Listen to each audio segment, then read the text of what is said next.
Bem-vindos a um novo webinar do Festival Internacional de Curtas-Metragens de São Paulo, na sua 31ª edição, online.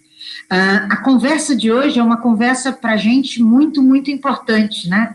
Os caminhos do audiovisual latino-americano. A gente, quando pensa em Brasil, estamos no Brasil inteiro, a gente, às vezes, tem um pouco de dificuldade de achar que a gente faz parte da América Latina. Mas, quando a gente começa a viajar com festival ou com filmes em outros festivais, a gente vê uma identidade enorme do curta-metragem latino-americano, incluindo o Brasil nesse latino-americano. E é muito gostoso descobrir isso, né? E a gente trouxe algumas pessoas, mas eu não vou nem anunciar quem são essas pessoas, quer dizer, eu gostaria de agradecer a todas as instituições que permitem que a gente tenha essa presença latino-americana tão forte dentro do Festival de Curtas. E eu gostaria de chamar o coordenador da nossa mostra latino-americana, o Márcio Miranda Pérez, para conduzir os nossos trabalhos. Oi, Márcio. Oi, Zita, tudo bem? Boa tarde. Bom, a gente está aqui com uma live latino-americana, nessa leva de lives que a gente está tendo, que estão sendo um sucesso, né? Hoje a gente estava tendo uma reunião de equipe, hoje de manhã, para comentar sobre o festival, e foi uma reunião super bem-humorada, porque a gente está super feliz com os resultados que a gente está tendo nas redes e tudo, muito bacana. Bom, eu queria primeiro agradecer a RECAM, que é o órgão consultivo para cinema e audiovisual do Mercosul, que foi fundamental para a gente poder organizar essa live, e a gente também tem uma programação especial que a RECAM trouxe para a gente, que estreia hoje. A gente tem o primeiro programa da RECAM, são 9 filmes, filmes premiados pela RECAM. Às 7 horas a gente tem o programa 1, amanhã a gente tem o programa 2, e eles seguem depois até o final do festival. Eu queria agradecer a Maria Júlia Carvalho e a Nancy Cadiano, que são da RECAM, que foram fundamentais nesse trabalho todo. Bom, a gente vai tentar fazer a live nas línguas oficiais do Mercosul, então em português, em espanhol e portunhol. Então vamos ver como é que vai funcionar isso. Bom, Zita, eu te agradeço. Todo mundo falando devagarinho. Sim, devagarzinho para a gente se entender. Bom, então eu vou chamar as pessoas, eu vou apresentar uma a uma e a gente vai ver a carinha delas. A primeira que eu queria apresentar é a Maria Campagna Ramia. Ela é uma realizadora e também faz parte da equipe de programação de vários festivais como o IDFA de Amsterdã, o EDOC do Equador e o Ambulante do México. Maria Campagna. Olá, tudo bem? Muito obrigada pelo convite. Na sequência, a gente tem a Maria Marta Antin, que é uma velha conhecida aqui do festival, porque quase todo ano a gente tem filmes da Universidade de Cine na nossa seleção, e a gente conversa todos os anos, né?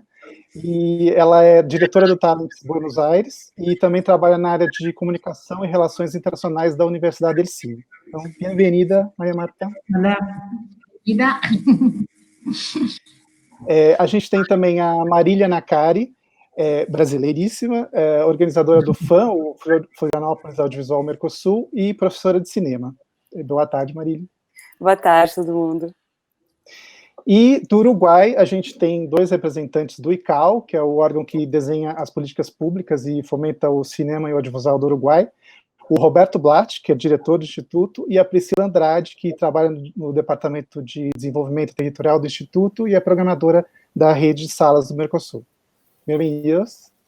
Muchísimas gracias por invitarnos. Um gusto. Gracias. Bom, eu vou pedir só para quem vai responder em espanhol que fale devagar, para que a gente possa, para que o público do festival possa entender tranquilamente. A gente também, se tiver algum tropeço de entendimento, a gente se resolve aqui. Eu queria, pensando no tema da live, Caminhos do Audiovisual Latino-Americano, eu queria pensar desde a formação do cineasta, passando por todas as fases até a difusão. Então eu queria começar com a Maria Marta Antin. Eu queria que ela falasse da experiência da Universidade del Cine na formação de realizadores argentinos e latino-americanos, e na sequência eu queria que ela falasse um pouco também do Talent Buenos Aires, que é esse convênio da Universidade del Cine com o Bafisi, o Festival de Berlim. Eu queria que ela falasse como o Talents reúne os talentos do continente, como ele funciona e quais são as atividades do Talents. Maria Marta. Bueno, primero, nada, hola, buenas tardes. quiero pedir disculpas que voy a hablar en español. Voy a tratar de hablar despacio, que no es algo que no es muy fácil porque hablo bastante rápido. Voy a intentar que me comprendan. Primero agradecer al festival, a Marcio, a Cita, a Recam, que bueno, nos invitaron a esta charla. Bueno, un poco voy a empezar hablando de la universidad. La Universidad del Cine se fundó hace 30 años, el año que viene cumplimos 30 años en Buenos Aires, y desde sus inicios un poco nosotros nos fundamos en 3 pilares: el pilar de la formación humanística, el pilar de la formación práctica, de la técnica, y el de la producción. Esos 3 ejes son los que hacen que la universidad, sus alumnos se desarrollen desde la parte de formación hasta la parte práctica, porque no solamente nosotros los formamos, sino que además colaboramos con ellos en la producción de sus cortometrajes, de sus largometrajes. La universidad produce unos 150 a 200 cortometrajes por año y coproduce con sus alumnos unos 15 a 20 largometrajes. Eso hace que, bueno, sucede esto que decía un poco Cita, que en los festivales se vean mucho los cortos de los alumnos, y esto un poco responde a la pregunta de Marcio de por qué, o sea, cómo nosotros colaboramos en la formación de los alumnos y en su salida al mundo laboral. El hecho de que los alumnos tengan una formación tan importante y una cantidad de ejercicios prácticos hace que salgan al mundo laboral, al mundo real, con un portfolio, digamos, muy, muy importante, y esto les ayuda mucho a la hora de conseguir un trabajo, de insertarse en la industria. También es importante destacar que nosotros no formamos directores únicamente, sino que formamos cineastas, les enseñamos a filmar, pero también a pensar. Formamos guionistas, directores de fotografía, directores de arte. Digamos que la formación se extiende no solamente a lo que es ser directores, sino a todos los otros roles, digamos, que están en la formación de un cineasta.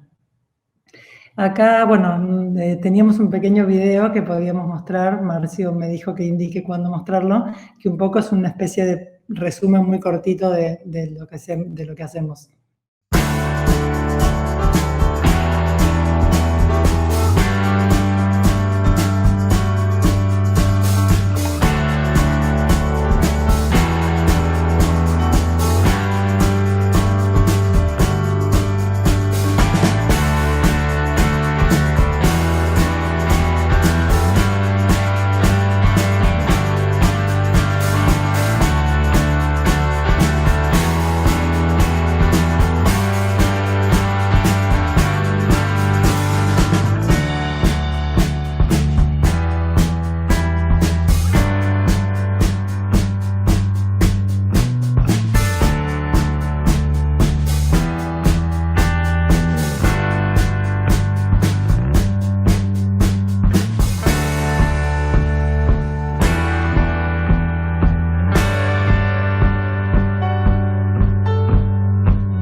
Bueno, esto es con respecto a la universidad. Y después, un poco con respecto al Talents Buenos Aires, nosotros hace 15 años nos dimos cuenta que luego de tener 15 años seguidos de formación de alumnos y que estos alumnos ya salían al mundo laboral, nos dimos cuenta que no había muchos espacios de formación para los jóvenes profesionales de cine, para aquellos que ya hubieran egresado de sus escuelas y que estuvieran transitando los primeros pasos del mundo laboral, del mundo real.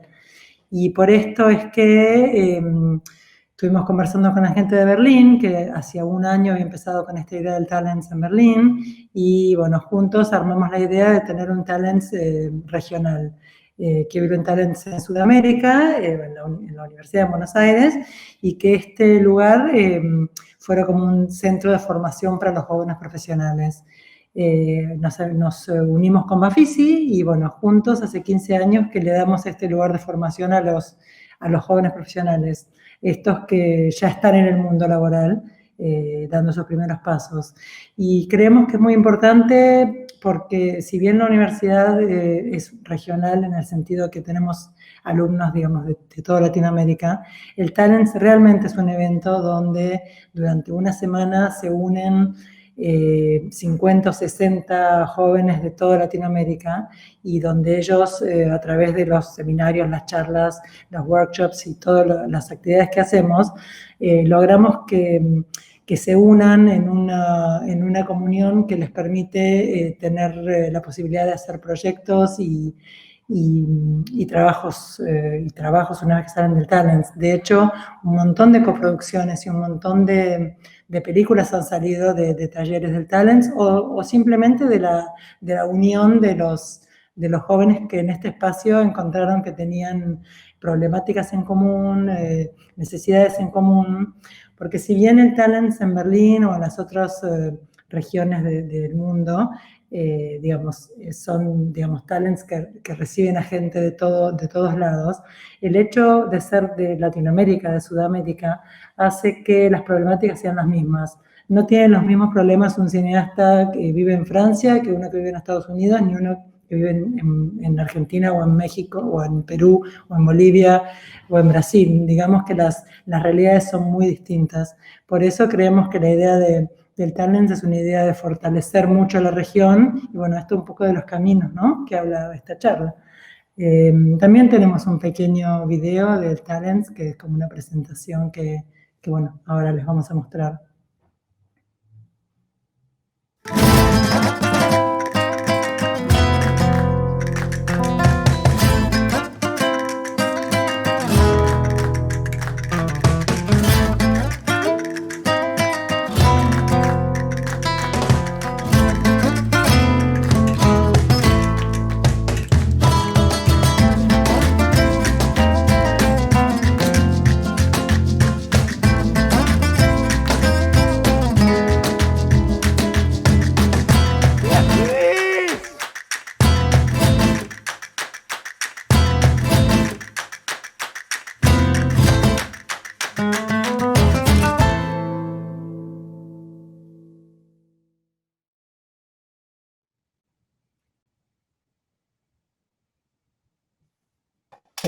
Eu queria lembrar que a gente está transmitindo pelo site da Insae a live, e na parte de baixo a gente tem uma área de chat para perguntas. Então, ao final das falas, a gente vai abrir para perguntas do público. Então, por favor, coloquem as suas perguntas lá para a gente poder voltar no final para falar mais com eles. Bom, na sequência eu queria chamar a Marília. Eu queria perguntar para ela, assim, na posição dela de organizadora de um festival voltado para a América Latina, e também de professora de cinema, eu queria perguntar para ela, assim, do ponto de vista dela, eu queria que ela comentasse sobre a importância da relação do público e do profissional do audiovisual, iniciante ou não, com o cinema latino-americano, e de como esse cinema é recebido e percebido nessas duas experiências. Bom, boa tarde a todos de novo. Acho que eu vou falar em português.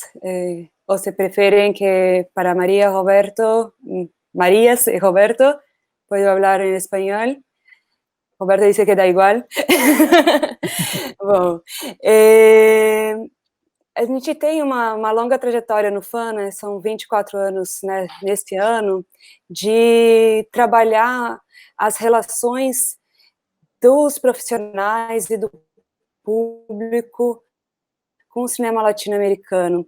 E eu sempre digo que isso é uma grande importância também do fortalecimento do nosso continente enquanto sociedade, porque é nosso reconhecimento identitário em tela que nos possibilita sermos realmente dentro da nossa cultura, permanecermos com a nossa autoestima, e aí, quem sabe, termos aí uma possibilidade de uma liberdade real enquanto sociedade. Então, o cinema ali visto de uma maneira muito mais ampla, né, o trabalho do festival. E dentro dos profissionais, como professora de cinema, eu sempre falo que a gente precisa estar situado, né, no nosso local, que nós vamos fazer cinema no Brasil, e o Brasil, sim, faz parte da América do Sul, que faz parte da América Latina, e que, assim, sabendo como nós dialogamos na tela, nós vemos quantas semelhanças nós temos e quanta riqueza nós temos para compartilhar.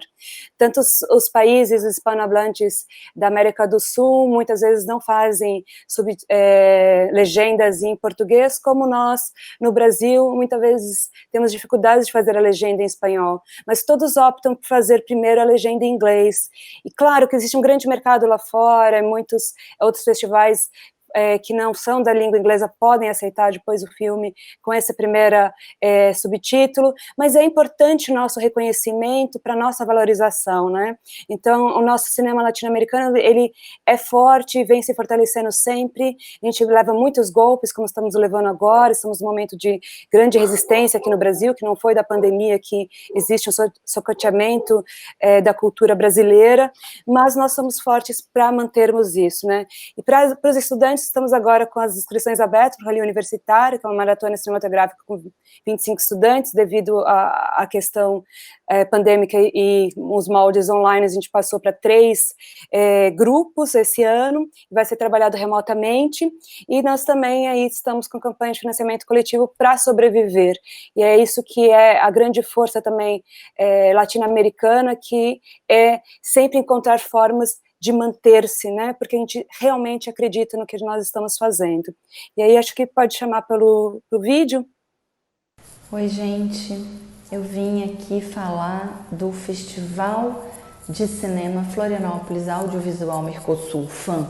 São 24 anos mostrando o que há de melhor na produção brasileira, da América do Sul. Em 24 anos, muitas pessoas se comoveram, muitas pessoas aprenderam coisas. O FAM faz parte da minha formação como artista, como espectadora. El FAM, como todo festival, no solo exhibe películas, sino que promueve la producción de películas. Os festivais têm essa importância, é o primeiro lugar de contato de muitos filmes brasileiros com o seu público. Esse ano, o festival corre o risco de não acontecer. Es el momento de ayudarlos. Así que desde el lugar que estemos, damos nuestro apoyo. País sem cultura tem muita dificuldade de sair do lugar. Vá lá, apoie o FAM. Muito obrigada, FAM, por toda essa história, que vem há muitos anos mais.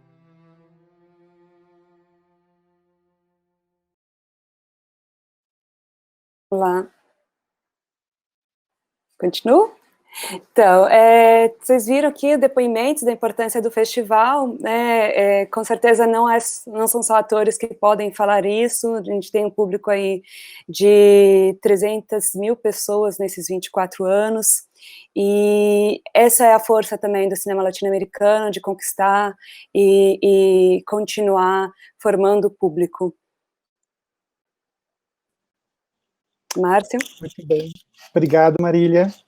Lembrando que o chat continua aberto para perguntas. Ao final, a gente vai fazer as perguntas para o pessoal, em função do que vocês quiserem saber aí.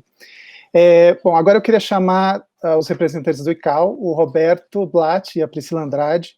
Eu queria que eles comentassem, assim, do ponto de vista do Uruguai, como é que o ICAO fomenta a produção do cinema uruguaio e se existe algum estímulo para coproduções com outros países, especialmente os países do Mercosul. Bueno, voy a empezar yo. Hola, buenas tardes para todos y de nuevo gracias por haberme invitado.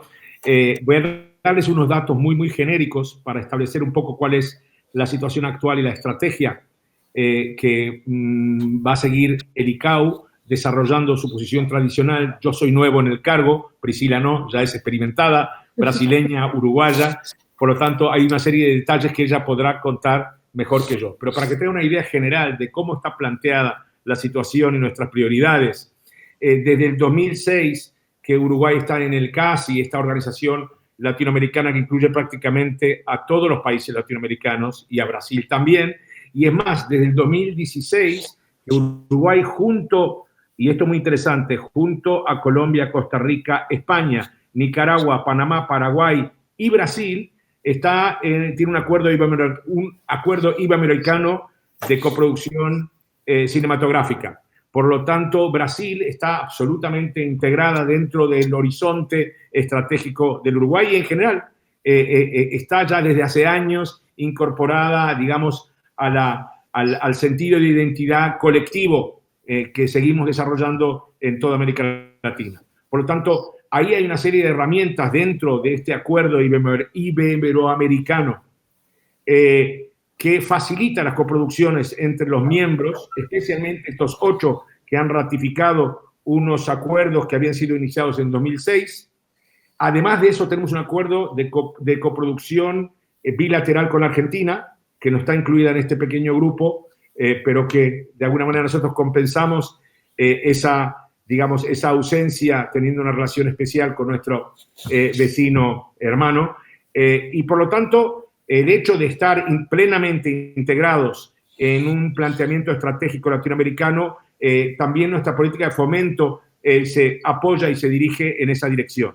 Por lo tanto, favorecemos las coproducciones, especialmente con estos países, con muchos de ellos también hay una serie de convenios adicionales, y conjuntamente, y esa quizá es la novedad que trataré de aportar desde el ICAO, de generar un músculo colectivo latinoamericano para estar en una posición más competitiva y más atractiva para atraer capitales para la coproducción internacional desde diferentes lugares fuera de América Latina, pero para trabajar con nosotros, para traerlos a nuestros rodajes, para coordinar nuestras políticas de incentivos, de alguna manera también para encontrar maneras de paliar las dificultades que se han generado por la pandemia, que es un drama económico, social y cultural, como notaban, aunque por suerte Uruguay, dentro de todo, aunque estamos afectados de la misma manera por el lado económico, social,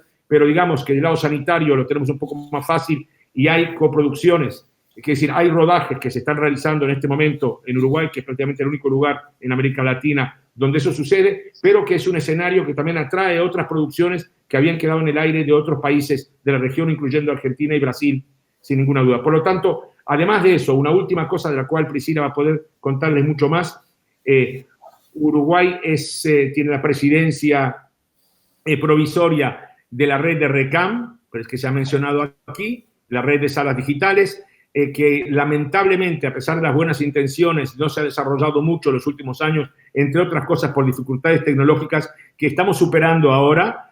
Por lo tanto, tenemos grandes expectativas y muchas esperanzas sobre cómo podemos, dentro del espacio de Mercosur, que por supuesto incluye a Brasil con una posición muy destacada, poder relanzar esa iniciativa que ha estado más bien estancada. Es decir, Uruguay está comprometido de lleno en varios frentes para participar, para colaborar en proyectos audiovisuales latinoamericanos, y por supuesto que con Brasil, junto a México y Argentina, Colombia, países que han sido motores fundamentales para el desarrollo de la industria, también de la generación, digamos, y de la educación de audiencias. Es decir, una parte fundamental del reconocimiento del cine, del interés que genera el cine latinoamericano en Uruguay, parte del éxito previo de la cinematografía argentina, brasileña, colombiana, mexicana, chilena, que de alguna manera ha generado también una ambición de creatividad y de productividad en Uruguay, que por suerte ahora está madurando y está empezando a dar en los últimos años resultados muy prometedores. Por lo tanto, lo que quiero dejar claro es que hay un compromiso estratégico de Uruguay con América Latina en el término audiovisual, también en otros. Independientemente de los temas políticos, desearíamos que esto sea algo que trascienda los enfrentamientos tradicionales dentro de nuestros países y entre nuestros países, porque al fin y al cabo, digamos que la clase cultural, para llamarla de alguna manera, que es la mejor de las clases, esa tiene unos intereses comunes, horizontales, que hay que seguir animando y desarrollando. Para las demás preguntas que tengan que ver sobre todo con el tema de RECAM, que es la red del Mercosur, el único proyecto cultural que el Mercosur tiene activo hoy en día, a pesar de sus limitaciones, podrán preguntar a Priscila. No sé, espero haber contestado, es decir, dado una imagen por lo menos básica de cuál es la posición uruguaya frente a las múltiples oportunidades a pesar de la crisis, y a veces incluso gracias a la crisis, porque las oportunidades las crisis generan oportunidades y nos animan a ser mucho más valientes, más temerarios y más creativos.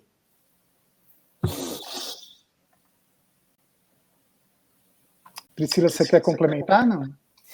Não, eu acho que enfim, isso que o Roberto falou já abarcou bastante a atuação do ICAO, e só pontuando o que essa porta que ele deixou aberta da questão da difusão, né, que falar em estimular o cinema e o cinema latino-americano não tem uma pata importantíssima na questão da produção, mas também envolve a formação de públicos, também envolve a difusão.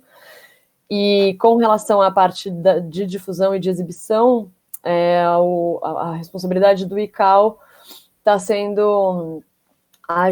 o ICAO atua nesse aspecto através do programa de rede de salas do Mercosul,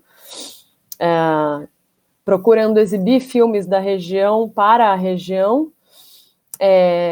Também tem uma rede interna de salas culturais, que a gente procura abrir um espaço para o cinema uruguaio, e a plataforma Retina Latina, que é uma plataforma composta por 6 países, coordenada desde a Colômbia, mas que o Uruguai faz parte, que ali a gente coloca também filmes uruguaios para serem vistos.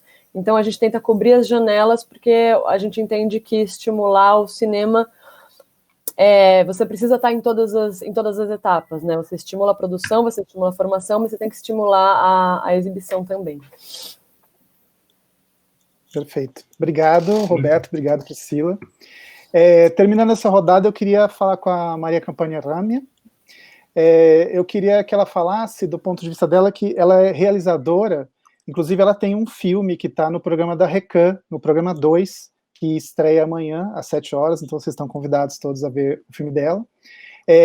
Mas além de ser realizadora, ela também faz parte da equipe de programação de festivais no Equador, no México e na Holanda.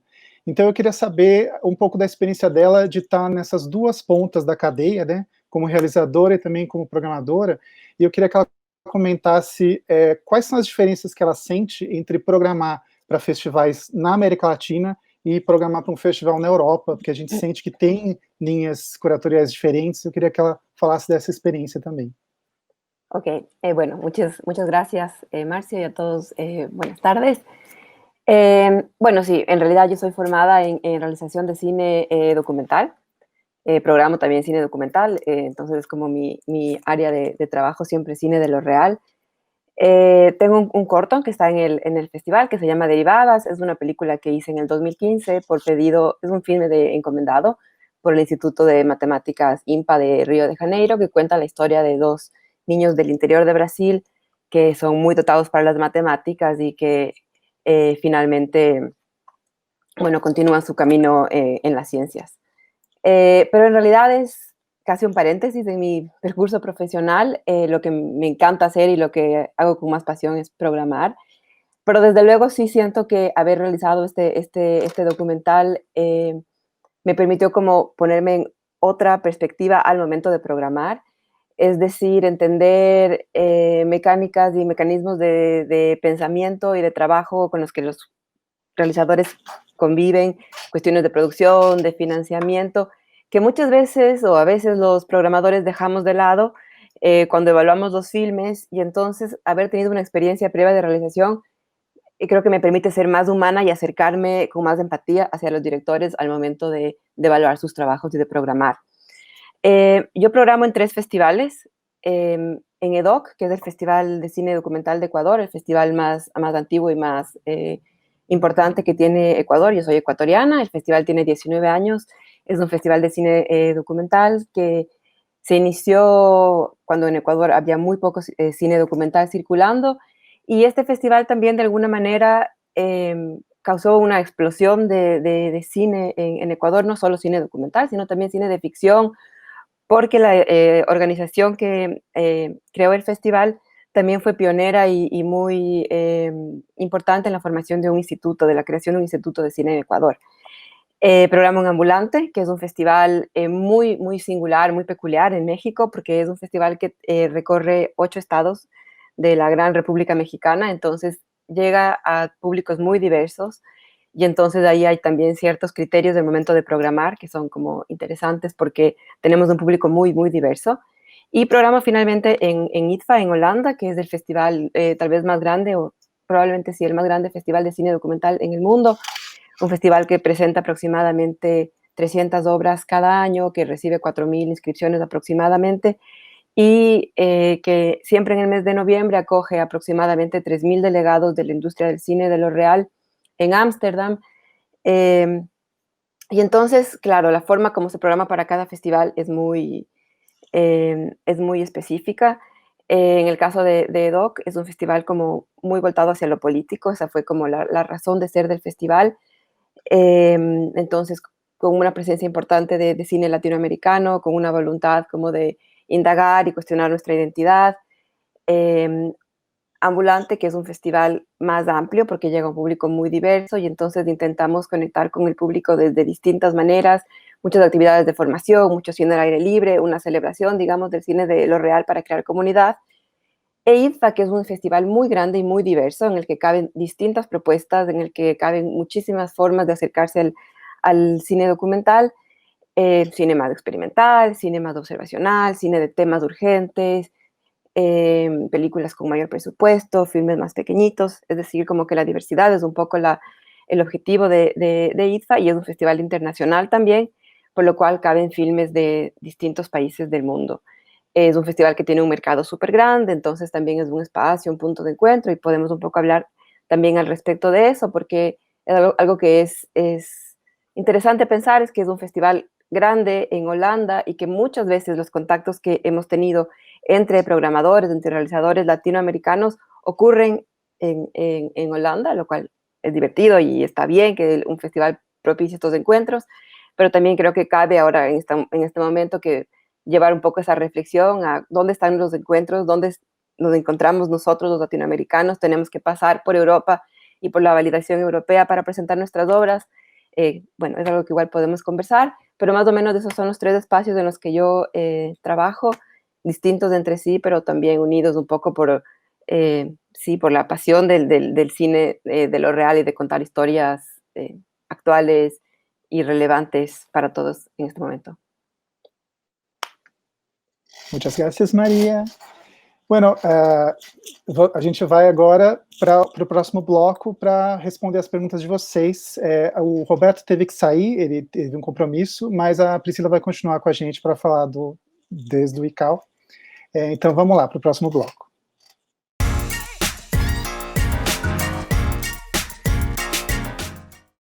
Bom, o Pedro de São Paulo, ele pergunta: como vocês veem o papel dos festivais na construção de redes latino-americanas de cinema, tanto para fomentar a coprodução quanto a circulação de filmes? Quem que quer responder? Maria. Posso? Bom, como a gente faz um mercado de coprodução do Mercosul, acho que é propício, né? A gente está agora com o IP também aberto tanto para longa documentária como de ficção. O mercado é voltado para séries, então muitas pessoas falam exatamente de como é importante ter aqui referências para você encontrar outros profissionais dentro da América do Sul para fazer coprodução. Então, os festivais têm essa característica, né, não só o FAM, mas todos os festivais têm a característica de ser tanto janela de difusão, de relação com o público, mas também um momento em que os profissionais se reconhecem, conseguem aí continuar seus trabalhos. Então é fundamental o papel dos festivais, e também que depois que passar a pandemia a gente possa voltar ao presencial. Essas janelas aqui online são muito importantes, vão fazer parte provavelmente do nosso futuro híbrido, mas que esse contato é essencial para uma continuidade do trabalho, e as relações, né, como a Priscila da Recan, que a gente já se conhece pela rede de salas, e a Maria não conhecia, mas a gente já conhece o pessoal do IDH, então assim, a gente vai fazendo essas redes juntos, e para poder desenvolver, ver as oportunidades, a gente indica entre curadores, olha, o meu perfil foi diferente esse ano, mas tem esse filme que é muito bom para o seu festival. Então é uma grande rede que pode ser solidária caso a gente se mantenha sendo desenvolvidos, né? Sim. Alguém quer complementar, não? Priscila, você pode falar um pouco da rede de salas do Mercosul? Que você faz a programação, né? Sim, já. Vocês estão me ouvindo? Sim, sim. Tá. Sim, a Rede de Salas do Mercosul é um projeto que surgiu a partir da RECAM, né, que a RECAM, para quem não sabe, é a reunião especializada das autoridades cinematográficas do Mercosul. Ou seja, uma reunião que acontece 2 vezes por ano entre os institutos de cinema do Brasil, Argentina, Paraguai e Uruguai, e com o intuito de encontrar os melhores mecanismos para articular a produção e a circulação de conteúdos desses países. Então, a partir desses encontros da RECAM, surge a ideia da Rede de Salas do Mercosul, que é uma rede de salas de cinema, através da qual circulam filmes feitos pelos países do Mercosul e alguns países associados também. Então, essa rede ela já teve várias modalidades de programação. A gente teve a primeira modalidade foi uma convocatória que foi feita para que os realizadores se inscrevessem, e aí eles recebiam a legenda, até lembrando daquilo que a Marília falou agora há pouco, né, de que é muito comum a gente ver filmes brasileiros que não têm legenda em espanhol, ou filmes argentinos, uruguaios que não têm legenda em português. Então, a primeira instância de ter títulos foi através dessa convocatória. Depois teve compras diretas por cada país também, gestão de autorização com cada produtor. A gente vem estudando, né, como fala, no ensaio e erro, qual é a melhor forma de encontrar um mecanismo para que os filmes circulem pela região, porque essa é uma dificuldade que a gente vê nos números, né, que no mercado é um gargalo que a gente tem. Então, desde das políticas públicas, como que a gente pode ajudar a superar esse gargalo? Certo. Obrigado. A gente tem uma pergunta da Suzana, de Recife. Ela queria que vocês comentassem o impacto do desmonte das políticas públicas para o audiovisual do Brasil no cinema latino-americano. Talvez seja uma pergunta para os brasileiros. Eu falei, eu acho que eu sou a única representante do Brasil, né? Priscila é mais ou menos, né? Ela pode falar bastante pelo Brasil também. Olha, a gente já teve manifesto da Sara, da Antimarché do Filme, né, na mesa Ibermédia, todo mundo que é produtor ou que trabalha com audiovisual sabe desse impacto. A Ancine teve os fundos paralisados pela inoperância, retirando os diretores-presidentes e os diretores, ficou com o diretor interino. Vou lá de volta dar um exemplo do FAM. A gente tem um prêmio de arranjos regionais que nós fomos contemplados em novembro do ano passado. Nós estamos na fila até agora para receber, para realizar a edição desse ano, que é daqui a um mês. Então, assim, com certeza tem um grande impacto no desmonte. A gente está sendo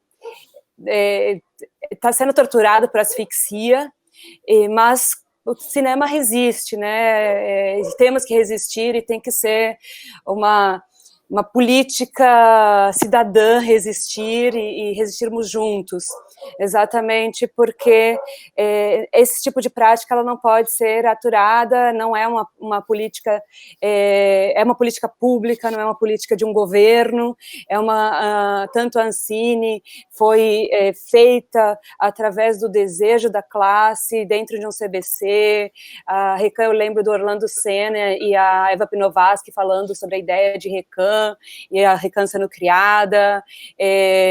Então, assim, a gente tem muita história recente ainda, o nosso próprio Ministério da Cultura que foi extinto, num primeiro momento, no governo interino do Temer, grandes protestos, no segundo momento, no governo eleito de Jair Bolsonaro, sem protestos quase. A gente está cansado, sim, é um grande desmonte, mas a gente não pode deixar eles tirarem nosso poder de falar que nós somos brasileiros, somos latino-americanos e temos direito à dignidade no nosso trabalho. Exatamente. O Pedro, acho que é o mesmo Pedro da primeira pergunta, ele perguntou como vocês veem a circulação do cinema brasileiro nos seus países. Então, acho que é uma pergunta para quem não está no Brasil. María Marta, você como é a situação do cine brasileiro na Argentina? E Maria também, o que você vê nessa questão, tanto no circuito de festivais como nas redes comerciais. María Marta, tu micrófono. Ahí está. Bueno, acá hay dos puntos, ¿no? El circuito de festivales y las salas comerciales.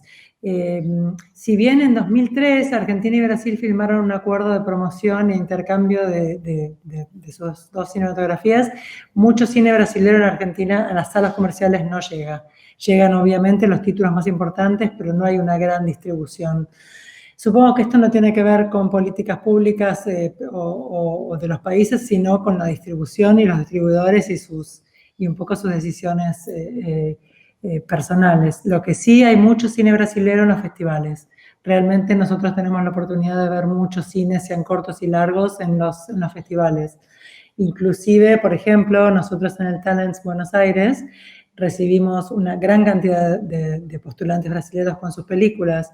De todas las 1000 y pico de aplicaciones que recibimos por año, además de Argentina, los dos principales grupos son Colombia y Brasil, con lo cual se ve que hay una gran producción en Brasil, pero lamentablemente a las salas comerciales no llega tanto, al menos en Argentina.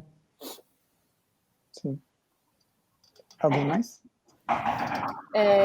Bom, aqui pelo Uruguai também passa um pouco isso que a Maria Marta comentou, que nas salas comerciais a entrada de cinema brasileiro acaba sendo muito pequena. O que sim tem mais espaço são as coproduções, né? Então, por exemplo, sei lá, Divino Amor, Benzinho, filmes que são o próprio Boy Neon anterior, né, do Mascaro. Esses filmes conseguem, né, são lançados aqui, claro que com lançamento pequeno, enfim, mas tirando as coproduções é muito difícil também ver filmes brasileiros estreando nas salas comerciais daqui. E aí eu acho isso uma reflexão interessante também, pensar na coprodução não só como uma ferramenta para ajudar a levantar verba para o filme, para conseguir realizar, mas também como algo que já te abre essa porta de exibição em mais de um território, né? Então acho que isso é uma coisa interessante de ter em mente. E com relação aos festivais, também a presença de filmes brasileiros aqui é muito grande, principalmente documentários, tanto no Doc Montevideo, na Semana do Documental, Temos que Ver. Tem aumentado muito a presença de filmes brasileiros e é uma coisa que eu pessoalmente identifico como uma consequência também desses quase 20 anos de Ancine, de estímulos, de uma crescente política pública para incentivar a produção, e eu acho que, olhando o panorama dos festivais e a presença dos filmes brasileiros, a gente vê que isso trouxe resultados, né? Sim.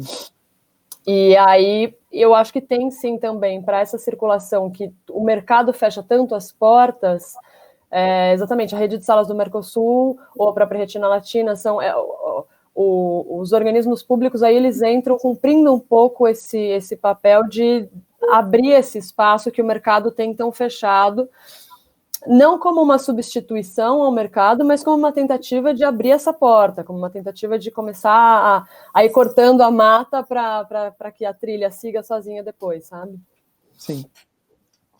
Bom, a gente tem tempo para mais uma pergunta. O Kaique, de Francisco Morato, ele queria que as convidadas falassem sobre a carreira de curadora e programadora, como trabalhar na área, perspectiva de trabalho, área de formação, desafios. Bom, eu queria falar só um pouquinho sobre a pergunta anterior, porque o cinema documentário brasileiro é muito, muito potente, muito importante. No IDFA, por exemplo, ano passado, a quantidade de filmes brasileiros, em comparação com 2018, quase que dobrou. A gente teve 11 filmes, 2 filmes na competição de First Appearance, para uma competição de 12 filmes, 2 brasileiros, é uma quantidade expressiva. Também 2 curtas em competição, O Quebra-Mar, que talvez vocês passaram ano passado, não sei, sim. La Travessia, Saudade, enfim, Cortos de Estudantes. A gente teve também 2 filmes em Best of Fest, filmes na secção de Masters. Então tem muita produção de cinema brasileiro que está sempre documentário presente nos festivais, muitos projetos, enfim, o cinema documentário brasileiro é realmente potente. Já nas salas, sim, concordo com Priscila e Maria Marta, mais ou menos seria a mesma resposta. Agora, sobre a outra pergunta era sobre a carreira de curador e programador. Bom, tem como uma diferença entre ser curadora e ser programadora. A gente, como programadora, escolhe entre uma quantidade de filmes que chegam para a gente. E como curadora, eu diria que a gente vai a procurar aqueles filmes. Que as duas são atividades prazerosas, mas são diferentes.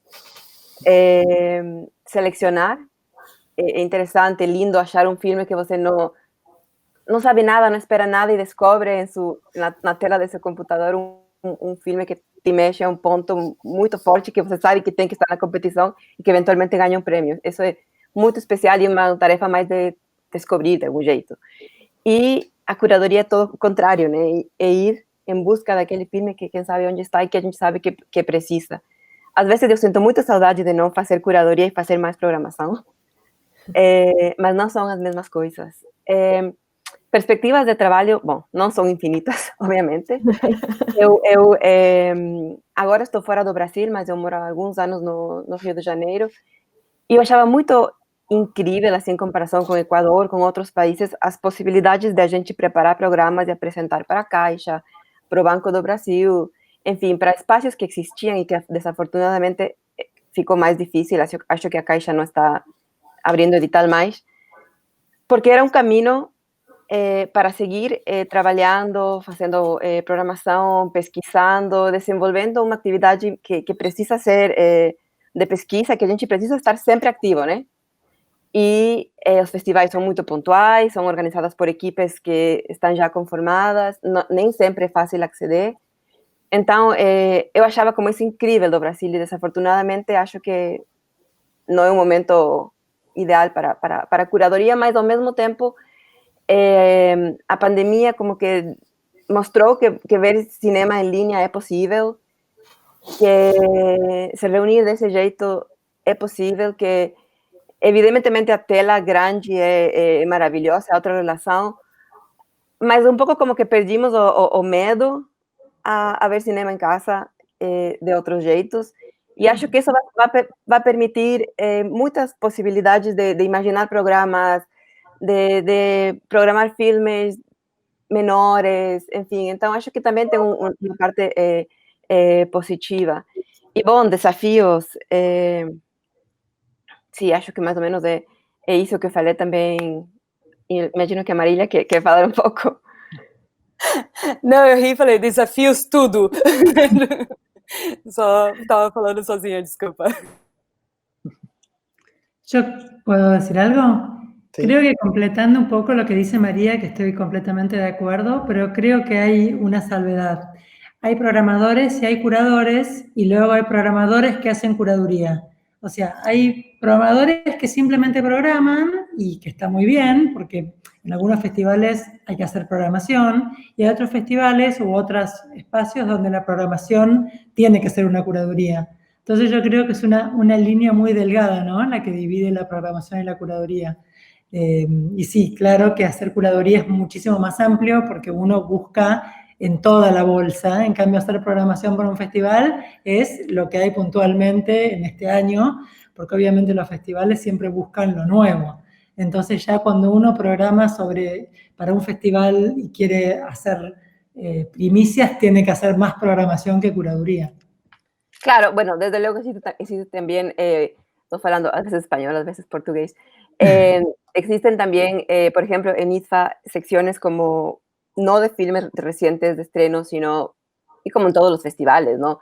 En muestras temáticas, retrospectivas, e incluso la misma selección en competencia, que no son, digamos, no es una selección de filmes que dialogan entre sí, no es tanto como la constelación, sino como las estrellas, que es un poco lo que definiría a una competencia. Pero evidentemente buscamos un diálogo entre los filmes que buscamos, simplemente como establecer una pequeña diferencia así, en la utilización de las palabras, pero estamos totalmente de acuerdo. Y creo que un desafío importante también es el tema que ya se discutió de los subtítulos, que en festivales en América Latina nos dificulta muchísimo. Por ejemplo, en EDOC es muy caro traducir y subtitular una película que se va a pasar 2 o 3 veces en las franjas de los festivales. Entonces, formas de establecer redes, que es una pregunta que ya tuvimos, compartir subtítulos, compartir traducciones, compartir programa, porque muchas veces esa diferencia del idioma que mismo estamos viendo ahora, ¿no? Del español y el portugués, estamos como muy cerca, pero al mismo tiempo sí hay una barrera que se da un poco por lo idiomático y luego por otros asuntos y que dificulta la circulación de contenidos. Entonces creo que pensar en la posibilidad de tener como filmes subtitulados al español, que sea algo fundamental en el presupuesto y en portugués, haría que directamente los filmes circulen más, porque una limitación de festivales con poco presupuesto, como por ejemplo el caso de EDOC, es definitivamente la posibilidad de subtitular que tenemos, que son muy poquitas las que podemos hacerlo nosotros mismos. Claro. Sim, eu chamaria que a gente, às vezes, faz seleção, né? No meu caso aqui, quando a gente tem também umas 1000 inscrições por edição, a gente tem 6 sessões diferentes. E a gente faz uma pré-seleção, a gente coloca num corpo editorial, faz uma curadoria dessa pré-seleção, uma composição, do que seria o equilíbrio também de representação, de que se existe ali uma conversa entre os filmes, se a gente acaba encontrando uma temática, se a gente tem um equilíbrio entre diretoras, né, outras questões importantes também, e faz a programação, que para mim é mais colocar nas caixinhas, de fazer a linha deles, de que quando começa, qual que é o tom de cada sessão, e como é que ele vai conversar desde qual que vai ser o de estreia, qual que vai ser o de encerramento. O filme de encerramento não pode ser triste, senão as pessoas saem com uma sensação de que o festival foi ruim, né? Então, tem algumas sensibilidades assim também, e claro que daí pode precisar compor essa grade com busca, né? A busca também na própria inscrição, na convocatória, de chamar as pessoas para se inscreverem, né? Então, entra vários trabalhos, pensando na parte de direção, de programação, né? Que vai passar por essas etapas ou funções dentro dessa seleção, curadoria, programação, que quem quer começar pode começar numa pré-seleção, pode começar num acompanhamento de programação em festival, né? Não vai com sede de já precisar fazer o programa sozinho, que eu vejo muito dos estudantes, de jovens profissionais, a querer já fazer um programa sozinho, encontrar aquele grande talento desconhecido sozinho, né? Então a gente tem que ir passo a passo, acho que essa que é a dica mesmo. Bom, gente, eu queria saber se alguém quer fazer uma consideração final, que a gente está para encerrar. Não? Não. Mas resiste! Sim. Eu queria, então, chamar a Zita, a diretora do festival, para encerrar com a gente. Eu não vou resistir, eu vou responder um pouco a pergunta que estava em pauta, né? A questão da curadoria, da programação, dessa dinâmica, né? No Festival de Curtas, a gente tem uma coisa que a gente chama comitê de visionamento, que são as pessoas que a gente escolhe, e essa escolha é uma escolha muito difícil e pensada, que vão assistir os 3.000 filmes que a gente recebe para fazer uma pré-seleção do que a gente vai exibir ou não exibir. Claro que as pessoas que programam estão dentro desses comitês também, mas essa contribuição de pessoas que vêm de diferentes backgrounds é muito importante para fazer essa seleção. Aí a gente tem uma vaga para quem gosta de entrar nesse mundo, que é a gente chama que é o visionamento em curso, que são estudantes de cinema que estão interessados nessa parte de curadoria e de programação, para participar com a gente fazendo essa maratona de assistir os curtas. Cada curta é assistido por pelo menos 2 pessoas, depois, se ele passa adiante, ele é assistido por todo mundo que programa a sessão dele, a Mostra Latino-Americana, a Mostra Internacional, os programas brasileiros. E daí, no final, cada uma dessas mostras tem um coordenador, né? O Márcio é coordenador da programação latino-americana, que desenha e tenta descobrir essas linhas narrativas de cada sessão, que foi uma coisa que a gente introduziu explicitamente esse ano, botando título nos programas, mas que sempre teve essa preocupação de preparar uma sessão. né?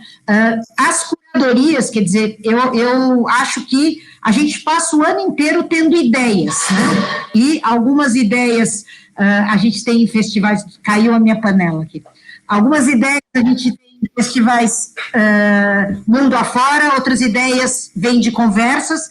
O programa da Recam, por exemplo, foi pré-pandemia, aconteceu antes até da gente iniciar essa coisa. E a gente estava pretendendo ter uma premiação para curtas brasileiros, para circular nesse circuito, etc, etc. Então, a curadoria do programa ia nesse sentido, que tipo de curta a gente está circulando na América Latina para as pessoas se identificarem e, de repente, dar um prêmio.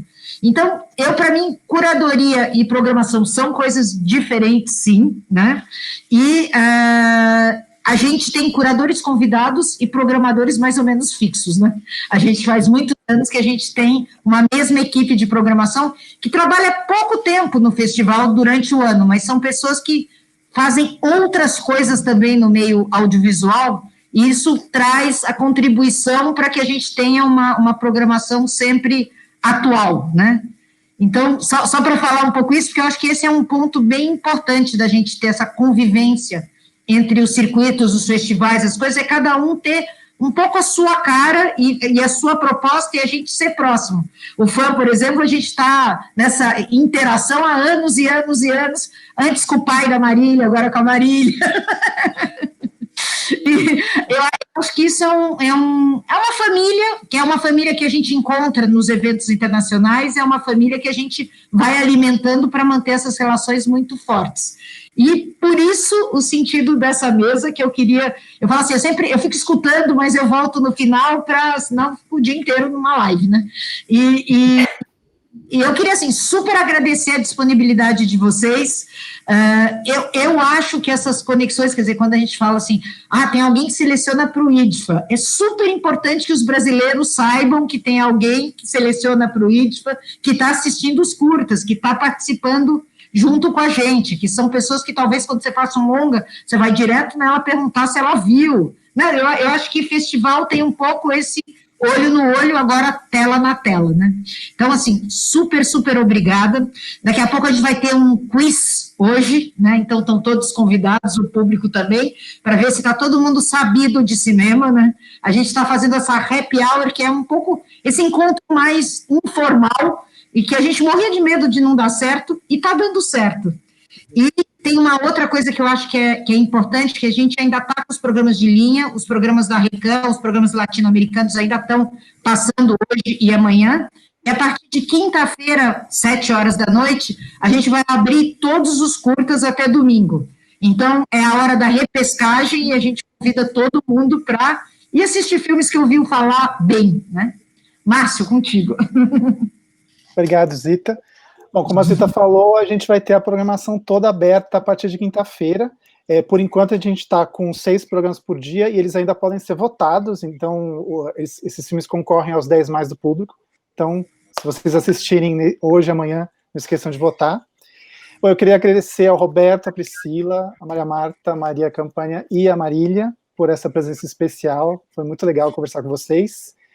E a Zita Quero falar mais uma coisa. A Zita quer falar mais uma coisa.